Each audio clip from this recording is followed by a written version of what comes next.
இப்போ ஏன் புதுசாக திணிக்க நினைக்கிறாங்க? தேவைப்படுறவன் படிக்க போகிறான், படிக்க வேணான்னு சொன்னாலும் தப்பு. எதுக்கு நீ கூட திணிக்கிற? விருப்பப்பட்டு அவன் படிச்சா படிச்சுட்டு போறான், நீ ஏன் கூட திணிக்க கூடாது.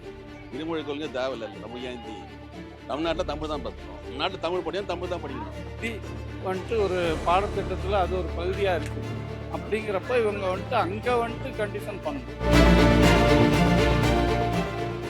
முதலமைச்சர் மு.க. ஸ்டாலின் இருமொழி கொள்கையை தான் நாங்கள் தமிழ்நாடு எப்பவுமே உறுதியாக இருப்போம் அப்படின்னு சொல்லியிருக்காங்க. இதை பற்றி உங்களோட கருத்து? ஐயா, 75 வருஷம் ஆச்சு சுதந்திரம் பெற்று. 75 வருஷத்தில் ஒவ்வொரு மாநிலத்துக்கும் ஒவ்வொரு பிரச்சனைகள் இருக்குது ஐயா. தமிழ்நாட்டில் இருமொழி கொள்கையில் தான் அந்த 75 வருஷமாக போயிட்டு இருக்குது. இப்போ ஏன் புதுசாக திணிக்க நினைக்கிறாங்க? தேவைப்படுறவன் படிக்க போகிறான், படிக்க வேணான்னு சொன்னாலும் தப்பு. தேவைப்படுறவன் எனக்கு இந்த மொழி தெரியணும், எனக்கு இந்த மொழியில் படிக்கணும்னு நினைக்கிறேன், ஆசைப்படுறவன் படிக்க போகிறான். இதை யாரும் தடுக்கலையே. ஏன் திணிக்கிறீங்க? திணிக்கிறதான் கேட்குறாங்க, படிக்கிறத யாரும் கேட்கல. நீங்கள் ஒன்று எடுத்துக்கிட்டீங்கன்னா குடும்பத்தில் கூட பாருங்கள், ஒரு புருஷன் பாட்டிக்கு சண்டை தான், அவங்க 2 பேருமே சண்டை சரி பண்ணிக்குவாங்க. 3ஆவதாக ஒருத்தன் உள்ளே பூந்தா அந்த குடும்பமே நாசமாகிடும். அந்த மாதிரி தான் இருமொழி கொள்கைங்கிறது என்ன? தமிழ், அவனுடைய தாய்மொழி தமிழ். அவனுக்கு தேவையான உலகம் பூரா தேவையான அலாவையான மொழி ஆங்கிலம். இது 2 இருந்தால் போதும். எதுக்கு நீ கூட திணிக்கிற? விருப்பப்பட்டு அவன் படித்தா படிச்சுட்டு போகிறான், நீ ஏன் கூட திணிக்கக்கூடாது. இப்போ எனக்கு விருப்பம் இருந்தால் நான் படிக்கலாம், எனக்கு விருப்பம் இல்லாத மாதிரி அதை படித்தாவே கட்டாயம் படித்து அப்போ தான் உனக்கு நிதி தருவான்னு சொல்கிறது மாபெரும் முட்டாள்தனம். இந்த முட்டாள்தனத்துக்கு என்ன பாரத பிரதமர் எல்லாருமே உடந்தையாக இருக்கு நினச்சி ரொம்ப வெக்கப்பட வேதனைப்பட வேண்டியதாக இருக்குது. இந்த நாடு சிட்டிசன் சொல்கிறதுக்கே நம்ம வெக்கமாக இருக்குது. ஒரு மாநிலத்தை மொழியை வச்சு வஞ்சிக்கிறது மாபெரும் தவறு. அந்த தவறுக்கு மக்களாகி நம்ம தான் இதுக்கெல்லாம் ஒரு முயற்சி பண்ணி குரல் கொடுக்கணும். வேணான்னு சொல்லியிருக்காருல்ல, இருமொழி கொள்கை தேவையில்லை. நம்ம ஏன் தமிழ்நாட்டில் தமிழ் தான் பேசணும், பெங்களூரில் அவங்க கன்னடம் பேசுகிறாங்க, அங்கே போய் சொல்ல முடியுமா? நாட்டில் தமிழ் படிக்கணும், தமிழ் தான் படிக்கணும். இருமொழி கொள்கை அப்படிங்கிறது அரசு பள்ளிகளில் சாத்தியப்படும்.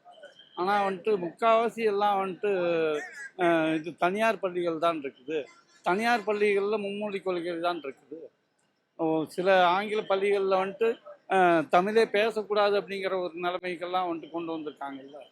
அதெல்லாம் சும்மா ஒரு ஹம்பக்கு, ஜனங்களை ஏமாத்தும். கவர்மெண்ட் ஸ்கூலில் இருமொழி கொள்கை தான் வச்சுருப்பாங்க. காரணம் அங்கே ஆசிரியர்கள் ரொம்ப கம்மி. அப்படிங்கிறப்ப அங்கே இருமொழி கொள்கை தான் இருக்குது. ஆனால் நம்ம ப்ரைவேட் ஸ்கூலில் தான் நிறையா ஜனங்க படிக்கிறாங்க.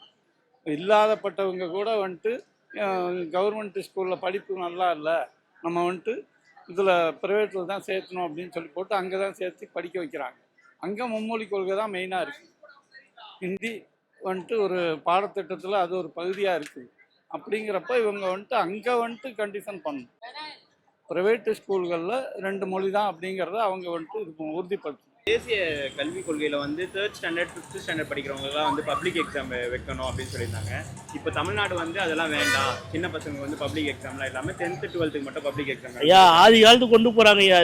இதெல்லாம் எப்படின்னாக்கா ஆதி காலத்துக்கு கொண்டு போகிறாங்க. செருப்பு தரிக்கணும், செருப்பு தான் தைக்கணும், இது பண்ணுறவன் இதுதான் பண்ணணும், காவா வாடுறவன் காவா தான் வாரணும், அதுபோல் ஒரு நிலைமைக்கு கொண்டு போகிறாங்க ஐயா. இதெல்லாம் நீங்கள் இதை சாதாரணமாக நினைக்கிறீங்க. ஒரு 3ஆம் கிளாஸ் பிள்ளைய பப்ளிக் எக்ஸாம் எடுத்துக்கிட்டு நீங்கள் சாதாரணமாக நினைக்கிறீங்க.